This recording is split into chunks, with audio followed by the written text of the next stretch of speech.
Dipersilakan untuk Baik, kelompok untuk 4, uji validitas dan reliabilitas kuesioner akan dipraktekkan langsung melalui SPSS 23.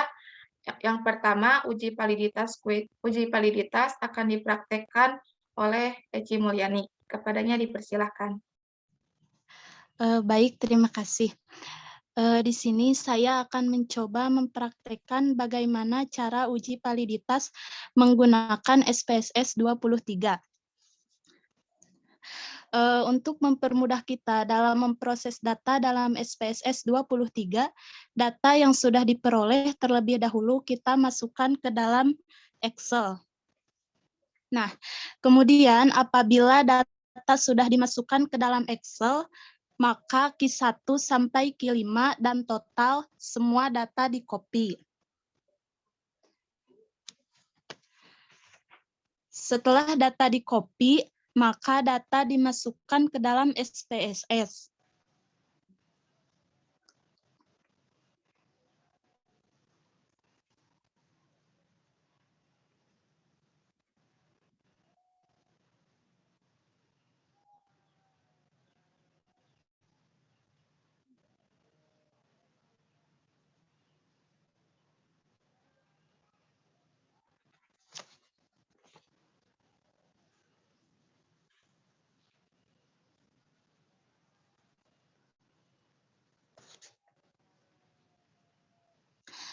Nah, tampilannya seperti ini ya setelah di-input di SPSS. Apabila data sudah dimasukkan dalam data view, kemudian klik variabel view. Pada variabel view, pada kolom name baris pertama, ketik item 1. Name baris kedua, ketik item 2. Name baris ketiga, ketik item 3. Name baris keempat, ketik item 4. Name baris kelima, ketik item 5. Dan name baris ke-6, ketik total score. Pada kolom desimal, kita ganti atau kita turunkan menjadi 0. Ini opsional mau berapapun juga, namun kelompok saya menggunakan 0 sehingga data yang ada dalam data view tidak desimal.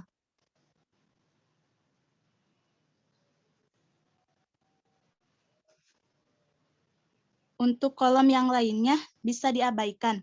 Setelah name dan desimal diubah, maka klik kembali data view. Nah, untuk uji validitasnya, klik menu Analyze. Selanjutnya, klik Correlate, lalu klik Bivariate. Nah, teman-teman sudah terbuka ya kotak dialog bivariate correlation-nya. Setelah kotak terbuka, maka semua item dipindahkan ke dalam kolom variabel.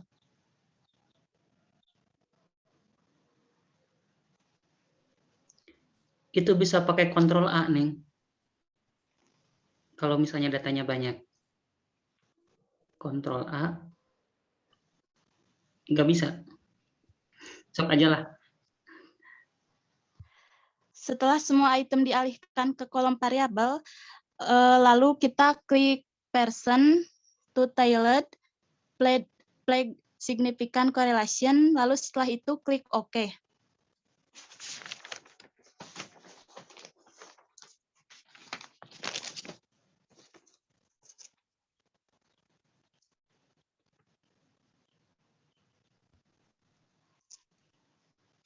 Nah, hasil uji valid. Nah, berikut adalah hasil uji validitas menggunakan metode kolerasi person. Dari hasil uji valid, hanya item 2 yang tidak valid. Karena nilai R hitungnya ini yaitu 0,308. Masih lebih kecil dari nilai R tabel DF sama dengan 18 sama dengan 0,44. Dilihat dari lampiran R tabel. Jika ketentuannya adalah item kuesioner valid jika R hitung lebih dari sama dengan nilai R tabel. Di sini kan tadi item dikatakan valid jika R hitung lebih dari sama dengan nilai R tabelnya. Nah, mengenai R tabelnya sendiri dapat dicari pada signifikansi 0,05 dengan uji dua sisi dan N sama dengan 20 atau DF sama dengan N-2 sama dengan 18. Nah, di sini kan saya menggunakan N sama dengan 20, dan jika mengikuti rumus, maka DF sama dengan N20 dikurangi 2 sama dengan 18. Jadi, kita melihat DF sama dengan 18, maka didapat nilai R tabel adalah 0,444. Jika nilai itemnya lebih kecil dari 0,444, maka item tersebut tidak valid, dan sebaiknya dibuang untuk hasil penelitian yang lebih baik. Sekian uji validitas yang saya paparkan. Mohon maaf atas segala kekurangannya. Selanjutnya saya kembalikan ke moderator. Terima kasih. Baik, terima kasih kepada Ici Mulyani. Kemudian uji reabilitas kuesioner akan saya praktekkan sendiri.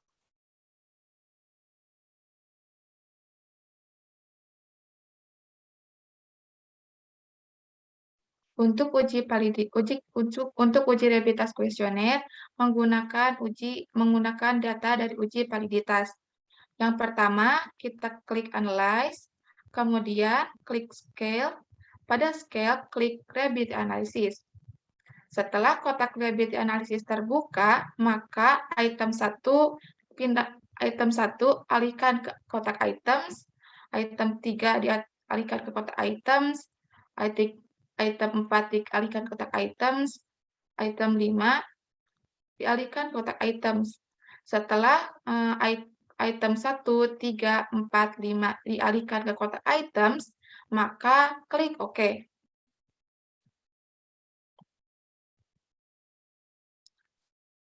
Setelah diklik OK, maka output-nya akan keluar. Output-nya yaitu sebagai berikut. Pada uji reabilitas kuesioner terdapat dua output, yaitu yang pertama output case processing summary. Pada output case processing summary menjelaskan tentang jumlah data yang valid untuk diproses dan data yang dikeluarkan serta persentasenya. Diketahui bahwa data atau case yang valid berjumlah 20 dengan total persen 100%. Kemudian output yang kedua yaitu reliability statistik. Ini adalah hasil analisis reliability dengan teknik Cronbach alpha. Dapat diketahui bahwa nilai Cronbach alpha adalah 0,800. Menurut Sekaran 1992 bahwa nilai reliability kurang dari 0,6 kurang baik. Sedangkan reliabilitas kurang dari 0,7 dapat diterima dan reliabilitas 0,8 atau di atas 0,8 sangat baik. Dari reliability statistik ini ketahui bahwa Cronbach alpha-nya lebih dari 0,6. Dengan artian maka instrumen kuesioner dapat dinyatakan reliable. Mungkin sekian Pak yang saya dan kelompok kami dapat sampaikan. Mohon maaf apabila ada kesalahan dan segala kekurangan dalam penyampaiannya. Kepada teman-teman semua, apabila ada pertanyaan, silakan mau on mic atau di kolom chat.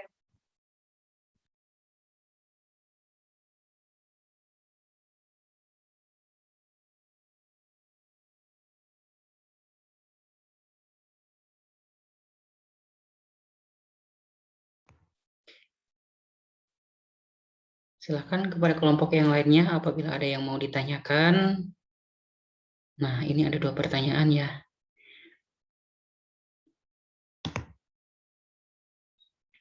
Oke, barangkali untuk kelompok 4 mau berdiskusi terlebih dahulu, izinkan Bapak memberikan tambahan ya sebelum Bapak ada panggilan di laptop sebelah gitu ya.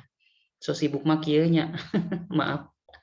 Baik, sangat luar biasa sekali. Terima kasih kepada kelompok 4 yang telah memaparkan pengujian validitas dan reliabilitas yang sangat luar biasa sekali gitu ya.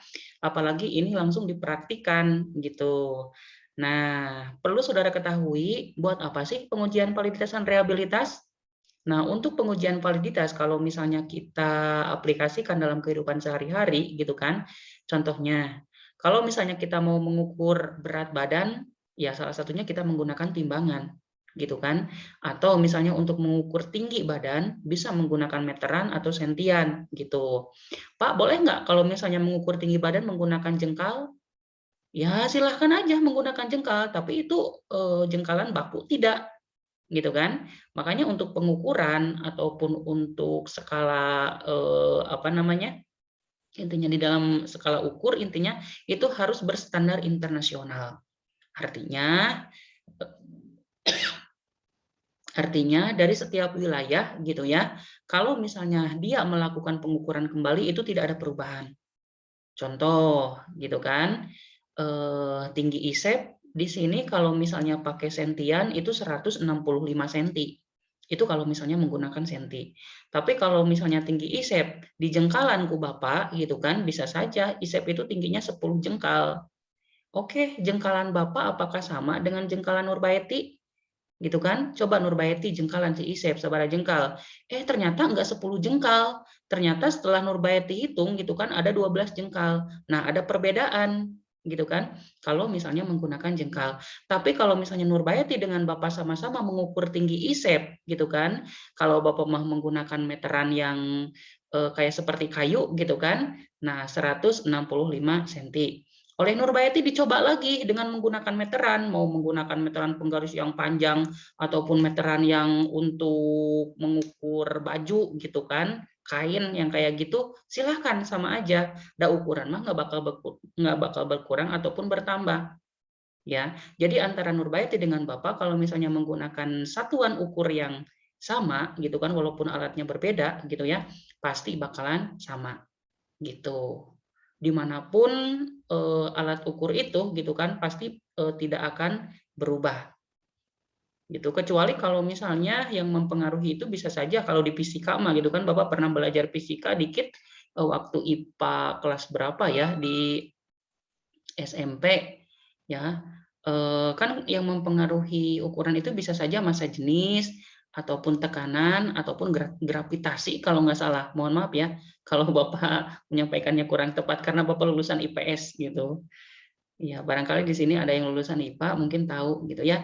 Kayak seperti untuk mengukur berat benda di bumi dengan mengukur berat benda di bulan itu pasti berbeda kalaupun misalnya massa jenisnya sama. Ya, kayak seperti tadi gitu kan ISEP diukur berat badannya, ternyata setelah ditimbang ISEP berat badannya itu misalnya 65 kilo. Sekarang ISEP ditugaskan oleh astronot untuk pergi ke bulan gitu kan, untuk mencari apa gitu di bulan. Nah, si ISEP di kilo deui gitunya. Ternyata kalau misalnya menggunakan timbangan itu nggak nyampe 65 kilo, bisa saja seperempatnya. Coba saudara lihat gitu kan kalau misalnya di film antariksa geningnya antara lokasi A ke lokasi B gening seliang gitu kan jika hantu geningnya. Lamun di bumi mah hantu teh kakalayangan kayak seperti gitu. Kalau saudara ingin merasakan seperti hantu gitu kan, coba pergi keluar angkasa gitu ya. Beda jauh, pakai gaun gitunya. Nah, kurang lebih seperti itu. Itu ya untuk mengukur validitas. Yang sekarang reliabilitas.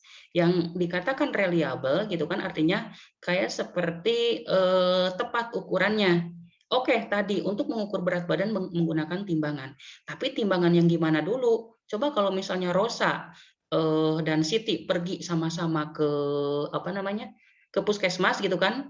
Rosa dan Siti mau mengukur berat badan. Ternyata di sana ada dua timbangan. Yang pertama Rosa mah timbangannya yang diinjek, kalau Siti mah gitu kan ada timbangan bayi, ada abi mah yang nyobaan situnya timbangan bayi. Kalau Rosa mah oke nggak apa-apa, nggak jadi masalah, mungkin Rosa timbangannya 55 kilo gitu kan. Ternyata Siti menggunakan timbangan bayi, yang ada timbangan bayi itu malahan jadi patah gitu kan. Itu sama-sama keduanya pelit ya, karena untuk mengukur berat badan itu menggunakan timbangan, tapi timbangannya nggak reliable yang punya Siti karena itu diperuntukkan untuk bayi gitu kan. Sementara berat Siti taruhlah amit-amit gitunya 88 kilo gitunya, menggunakan timbangan bayinya nya atuh nu aya kalah kepotong gitu kan.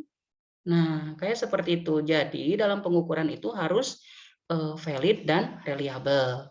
Itu kalau gambaran umumnya. Pak, kalau misalnya dalam tes ataupun dalam angket, apakah perlu dilakukan uji validitas dan reliabilitas? Perlu. Untuk apa sih, Pak? Nah, mungkin saudara pernah mengisi angket ataupun kuesioner yang diberikan oleh kakak tingkat saudara waktu pas penelitian skripsi. Nah, kadang-kadang geningnya sok aya geningnya mahasiswa teh pertanyaan atau pernyataan dari nomor 1 sampai nomor 70 ataupun nomor berapa gitu kan, jawabannya semua sangat setuju nya, sangat setuju, nomor 1 sangat setuju, nomor 2 sangat setuju, sampai nomor 70 semuanya sangat setuju. Nah, kalau ditanyakan apakah data itu bisa termasuk data yang valid? Tidak. Kenapa? Karena ini nilai variannya itu 0. Ya, tidak ada variasi jawaban. Dari nomor 1 sampai nomor 10 sampai nomor 70 semuanya sangat setuju ya. Nilai 5 semua gitu ya, tidak ada variasinya. Nah, makanya di sana nilai validnya mungkin 0 ya. Jadi kadang tidak valid semua dan reliable-nya juga tidak reliable. Gitu ya. Jadi perlu saudara ketahui yang mempengaruhi data itu bisa valid dan reliable itu kalau misalnya dalam penelitian itu kan yang pertama dari konsistensi dalam menjawab itu soal ataupun pernyataan. Kalau misalnya geringnya dulu pas waktu UTBK ataupun apa pertanyaan nomor 1 dengan pertanyaan nomor 10 kadang-kadang itu hampir sama walaupun kalimatnya ada berbeda. Nah, itu untuk mengukur konsistensi kalian. Misalnya pertanyaan nomor pertama, datang ke kampus tepat waktu, oke, sangat setuju. Tapi pas nomor 10 aya deui datang ke kampus untuk tepat waktu, ih dah masuk kadang-kadang kaburangan gitunya, enggeus ragu-ragu. Nah, itu untuk pengukuran konsistensi yang demikian itu kadang-kadang data itu tidak bisa dikatakan valid karena saudaranya itu tidak konsisten. Ada nomor hiji sangat setuju atau selalu gitu kan, ada nomor 10 ragu-ragu gitu kan. Nah, karena pemikiran saudara itu saka ingat gitunya harusnya antara nomor 10 dengan nomor 1 itu harus sama konsistensinya gitu kan. Nah, selanjutnya Pak, apakah untuk data yang tidak valid itu bisa diminimalisir atau bisa diperbaiki? Bisa. Dengan cara apa? Yang pertama, supaya data itu tetap valid gitu kan, ya seorang peneliti ya dalam pernyataannya itu harus segera diperbaiki. Kadang-kadang pernyataannya itu memiliki ambigu yang agak apa namanya? Yang kayak seperti membingungkan yang mengisi angket atau yang mengisi soal. Kela ari itu nomor 10 teh naon sih pertanyaanana? Ongko pertanyaanana kieu tapi pelaksananana beda gitu kan. Jadi kayak seperti saudara menjawabnya juga bakal ragu-ragu gitu kan. Karena pernyataannya itu berupa kalimat yang kurang baik gitu ya. Makanya itu alternatifnya bisa saja pernyataan itu diperbaiki kembali. Atau langkah yang kedua bisa saja dengan menambah responden yang tadinya respondennya hanya 30 ternyata yang validnya itu misalnya ada setengahnya. Ayeuna mah respondennya rek ditambahan 3 kali lipat jadi 80. Nah, angka kevalidannya juga itu bakal lebih besar. Karena apa? Karena antara R hitung dengan R tabel yang dibandingkan, gitu kan? Semakin tinggi ataupun semakin banyak responden yang menjawab pernyataan ataupun angket saudara, semakin sedikit kemungkinan saudara mengalami kegagalan dalam pembuatan angket, gitu ya. Intinya seperti itu. Mungkin itu tambahan sementaranya, kembalikan lagi kepada kelompok 4, barangkali sudah bisa menjawab pertanyaan dari teman-temannya, mangga silakan.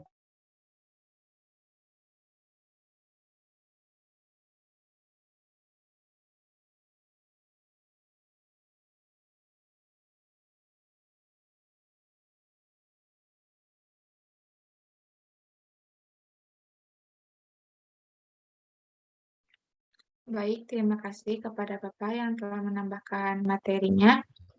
Saya akan menjawab pertanyaan dari Pina Hermalia, kapan uji reliabilitas kuesioner tidak berlaku? Untuk menentukan apakah instrumen reliable atau tidak, gunakan batasan 0,6. Menurut Sekarang 1992, reliabilitas kurang di 0,6 tidak baik, sedangkan 0,7 dapat diterima dan 0,8 atau di atas 0,8 sangat baik. Jadi, reliabilitas kuesioner tidak berlaku apabila instrumen berada di bawah atau kurang dari 0,6. Dan uji reliabilitas tidak berlaku apabila alat ukur tidak konsisten dalam menganalisis pengukuran yang diulang kembali. Contohnya adalah bentuk timbangan. Apabila seseorang ditimbang berat badannya menggunakan timbangan A, B, C, tetapi ukuran tiap timbangannya itu berbeda. Seperti timbangan A menyatakan 45 kilo, timbangan B menyatakan 50 kilo, dan timbangan C dinyatakan 54 kilo. Disinilah letak tidak adanya konsistensi dalam mengukur sesuatu. Bagaimana, Pina? Apakah dapat diterima jawabannya? Iya, dapat diterima. Terima kasih, Siwi, atas jawabannya. Baik, terima kasih kembali, Pina.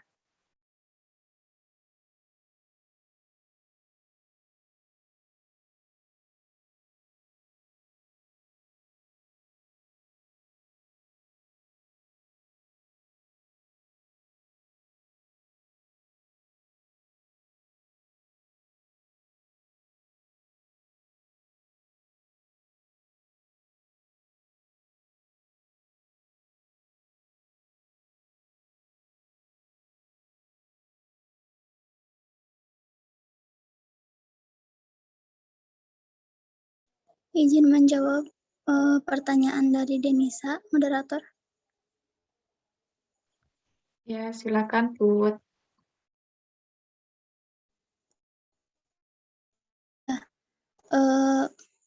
Menurut saya, keduanya harus dilakukan, baik itu uji validitas maupun reliabilitas.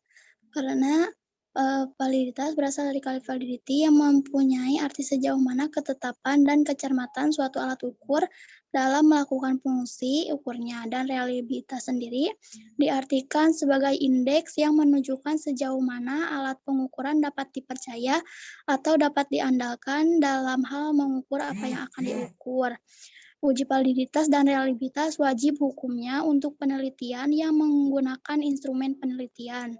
Gunanya untuk melihat kelayakan sesuai poin 1 dan 2. Dan adapun valid atau reliable suatu instrumen ditentukan melalui pengujian dan didasarkan pada standar nilai kategori validitas dan reliabilitas sebagai yang telah dijelaskan di atas. Mungkin itu yang bisa saya sampaikan. Bagaimana, Denisa? Apakah cukup?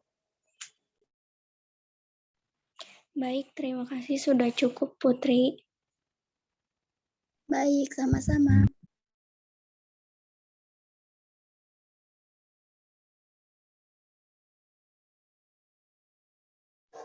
Moderator izin menjawab pertanyaan dari Devia Septianti. Ya, silakan, Kak. Dari ketiga metode uji validitas metode uji mana yang sering digunakan?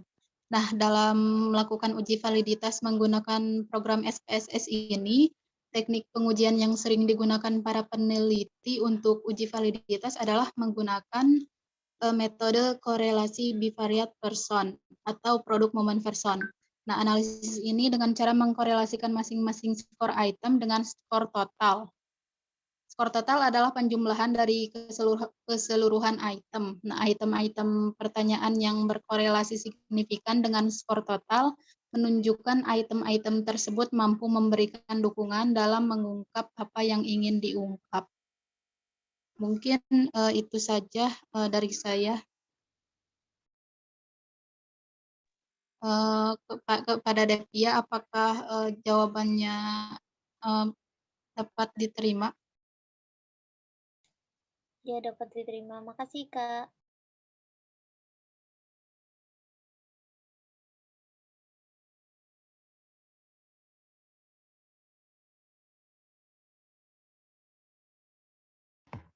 Baik, 3 pertanyaan sudah dijawab semua ya, kelompok 4. Barangkali dari kelompok yang lain ada yang mau menyanggah atau ada yang mau menambahkan, silakan.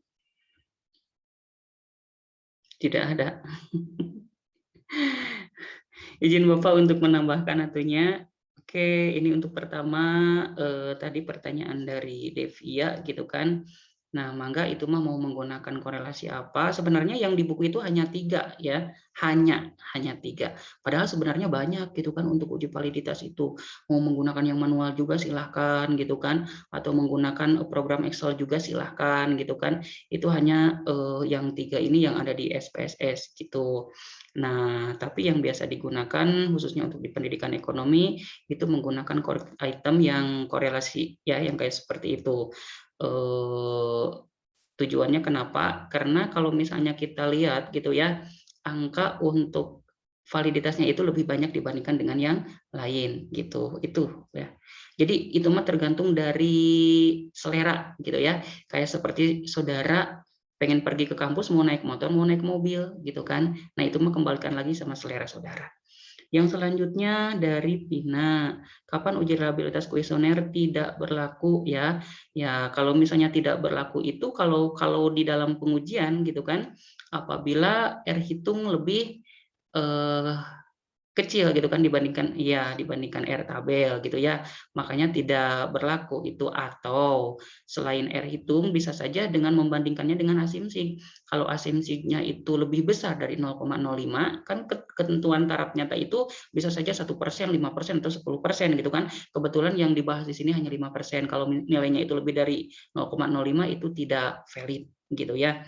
Nah, itu kalau secara angka. Tapi kalau misalnya secara kenyataan ya data itu tidak valid ataupun tidak reliable gitu kan, kalau misalnya pernyataannya itu kalimatnya kurang dipahami sama responden. Makanya kalimatnya itu sejelas mungkin, sebaik mungkin ya, dalam artian supaya si responden itu tidak ragu untuk menjawabnya. Yang selanjutnya dari saudari Denisa, dalam pengujian kuesioner ini harus diuji dengan keduanya, yaitu uji validitas dan reliabilitas. Boleh menggunakan salah satunya? Nggak boleh ya, harus dua-duanya.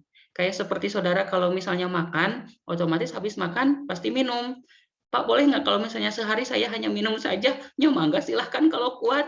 Atau misalnya saudara, Pak, boleh nggak kalau misalnya saya makan saja? Nggak apa-apa kalau teka selek mah gitunya. Nah, makanya ini kayak seperti pasangan yang saling ketergantungan ya, antara valid dan reliable. Datanya itu harus ajak dan datanya itu harus sesuai dengan alat ukurnya gitu ya. Kembalikan lagi kepada kelompok 4.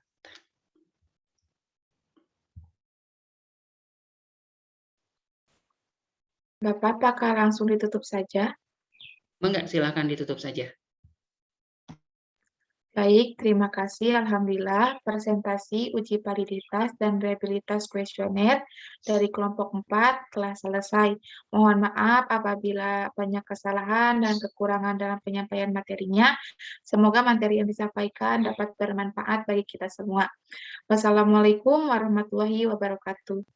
Waalaikumsalam warahmatullahi wabarakatuh. Waalaikumsalam warahmatullahi wabarakatuh. Oke, selamat melanjutkan aktivitas yang selanjutnya, Bapak Lep ya. Oke.